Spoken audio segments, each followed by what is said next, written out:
আসসালামু আলাইকুম এভরিওয়ান।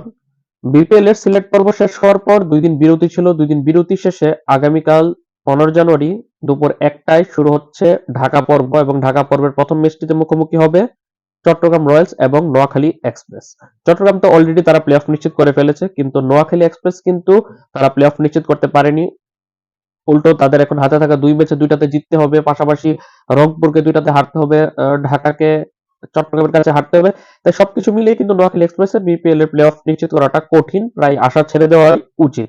এখন কথা হচ্ছে, যেইটুকু আশা নোয়াখালী এক্সপ্রেসের আছে সেটাও ধূলিসাৎ হয়ে যেতে পারে যদি এই নেক্সট ম্যাচে চট্টগ্রামের কাছে তারা হেরে যায়। চট্টগ্রামের কাছে হেরে গেলে তখন আর কোনো সমীকরণ বাকি থাকবে না, তারা ছিটকে যাবে। আর যদি জিতে যায় সেক্ষেত্রে আংশিক একটা সম্ভাবনা থাকবে, সেটা অনেক মারপ্যাচের পর।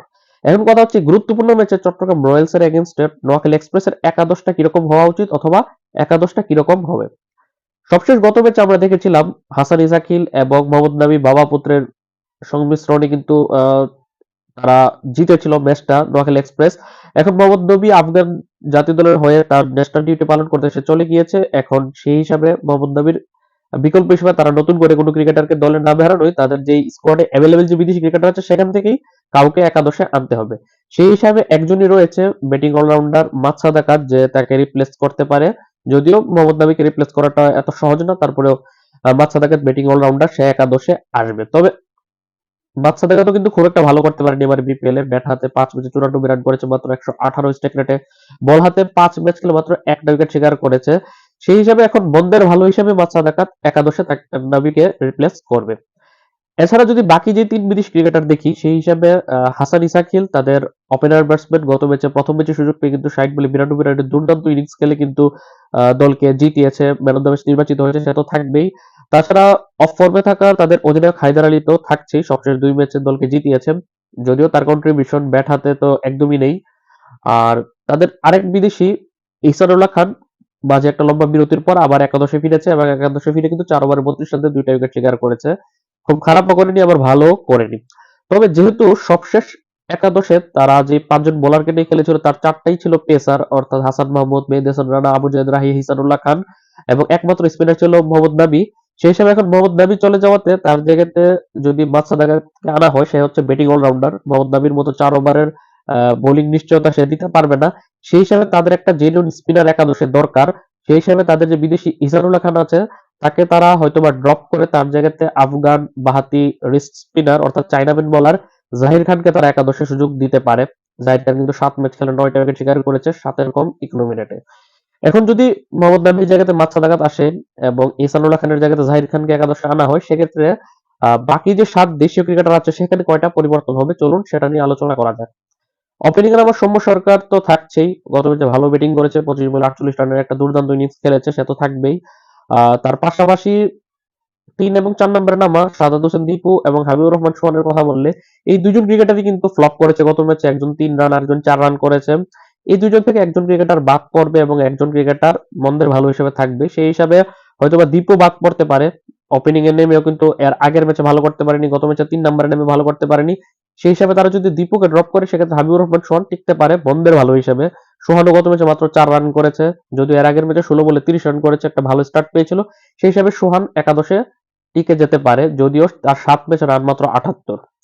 এখন যদি তারা দীপুকে বাদ দেয় এবং সোহানকে একাদশে রাখে, সেক্ষেত্রে দীপুর রিপ্লেসমেন্ট হিসেবে তাদের একাদশে আসতে পারে হয়তো টপ অর্ডার পেস অলরাউন্ডার, যদিও ব্যাটিং অলরাউন্ডার সাব্বির হোসেন, অথবা middle order wicket keeper batsman Mahidul Islam Ankon, যে নিজেও অফ ফর্মে। 7 ম্যাচ খেলে 155 রান করেছে ঠিকই, কিন্তু তার স্ট্রাইক রেট হচ্ছে মাত্র 101। হয়তোবা তারা মাহিদুল ইসলাম অঙ্কনকে আরো একটা সুযোগ দিতে পারে যদি তার ইনজুরি কনসার্ন না থেকে থাকে। আর তাদের wicket keeper batsman Jaker Ali Anik গত ম্যাচে 4 বলে 8 রান করে রান আউট হয়ে গেছে, এর আগের ম্যাচে করেছিল 38 রান আর 37 বলে, সে তো থাকবেই, যদিও খুব একটা ভালো পারফর্ম করতে পারছে না। এখন জাকির আলী যদি থাকে, দীপুর জায়গাতে যদি অঙ্কন বা সাব্বির কেউ আসে, সাব্বির হোসেনের কেউ আসে, আর এদিকে হাবিবুর রহমান সোহানকে যদি আরো একটা চান্স দেওয়া হয় এবং ওপেনিং এ সৌম্য সরকার থাকে, সেক্ষেত্রে 4 দেশি হয়ে গেল। আরো যে 3টা দেশীয় ক্রিকেটার রয়েছে বোলার, এই 3 জনের মধ্যে পরিবর্তন হবে কিনা। পেসার হাসান মাহমুদ দলের মেইন পেসার, গত ম্যাচে দুর্দান্ত বল করেছে, 3 ওভার 2 বলে মাত্র 21 রান দিয়ে 2টা উইকেট শিকার করেছে, সে তো থাকবেই। বাহাতি পেসার মেহেদী হাসান রানাও গত ম্যাচে ভালো বল করেছে, 4 ওভারে মাত্র 25 রান দিয়ে 2টা উইকেট শিকার করেছে, সেও থাকবে। বাদ পড়তে পারে আবু জায়েদ চৌধুরী রাহি, গত ম্যাচে প্রথমবার একাদশে খেলার সুযোগ পেয়েছে, 3 ওভারে 35 রান দিয়ে 1 উইকেট শিকার করেছে। তারপর আমি বলবো এখানে যদি সে ভালো করতো তারপর আমি বলতাম যে আবু জায়েদ রাহির জায়গাতে এখানে সুযোগ দেওয়া উচিত তাদের 23 বছর বয়সী পেসার মুশফিক হাসানকে। মুশফিক হাসান এমন একটা নাম, এখানের মধ্যে এই দলের অনেক বোলাররা রয়েছে যাদের আগে তার একাদশে সুযোগ পাওয়া দরকার ছিল, কিন্তু তাকে তারা সুযোগ দেয়নি। তার উল্টো আবু জায়েদ রাহিকে খেলিয়েছে। এখন মুশফিক হাসান ইনজুরি কিনা এই ব্যাপারে কোনো তথ্য জানা নেই, তবে যদি ইনজুরি না হয় সেক্ষেত্রে আমি আবু জায়েদ রাহির জায়গাতে আমি মুশফিক হাসানকে একাদশে দেখতে চাইবো। সেই হিসাবে যদি একাদশে 4টা পরিবর্তন আমরা যদি করি, অর্থাৎ শাহাদাত হোসেন দীপুর জায়গাতে মাহিদুল ইসলাম অঙ্কনকে ধরে নিলাম, আর এদিকে পেসার আবু জায়েদ রাহির জায়গাতে যদি মুশফিক হাসানকে আনা হয়, এবং পেসার ইহসানুল্লাহ খানের জায়গাতে যদি স্পিনার জাহির খানকে আনা হয়, এবং মোহাম্মদ নবীর জায়গাতে মাসুদ আগাত, তাহলে একাদশটা কিরকম হবে চলুন সেটা দেখে নেওয়া যাক। একাদশে তখন ওপেনিং এ নামবে গত ম্যাচের ন্যায় হাসান ইসাকিল এবং সৌম্য সরকার। 3 নাম্বার পজিশনে আমি এখানে দেখতে চাইবো হাবিবুর রহমান সোহানকে। 4 নম্বরে মাসুদ আগাত নামবে। 5 নম্বর পজিশনে মাহিদুল ইসলাম অঙ্কন। 6 নম্বরে অধিনায়ক হায়দার আলী। 7 নম্বরে উইকেট কিপার জাকির আলী অনিক। 8, 9, 10, 11 নামবে হাসান মাহমুদ, মেহেদী হাসান রানা, মুশফিক হাসান এবং জাহির খান। সেই হিসাবে তাদের একাদশে 7 জন জেনুইন ব্যাটসম্যান হবে জাকির আলী পর্যন্ত। আর 4টা জেনুইন বোলারকে তারা পাবে, 3টা জেনুইন পেসার হাসান মাহমুদ, তারপর মেহেদী হাসান রানা এবং মুশফিক হাসান যদি সে অ্যাভেলেবেল থাকে, ইনজুরি না হয় 3 জন, আর একমাত্র জেনুইন স্পিনার জাহির খান। এর পাশাপাশি তাদের দলের পঞ্চম বোলার হিসেবে এখানে লেফট আর্ম স্পিনার মাসুদ আগাত থাকবে। পাশাপাশি তারা সৌম্য সরকারকেও বল করাতে হতে পারে। আর যদি তারা চায় যে 5টা জেনুইন বোলার নিয়ে খেলবে, সেই ক্ষেত্রে তারা হয়তো বা শাহাদাত হোসেন দীপু বা হাবিবুর রহমান সোহানের যে কোনো একজনকে তারা ড্রপ করে সেই জায়গাতে তারা একটা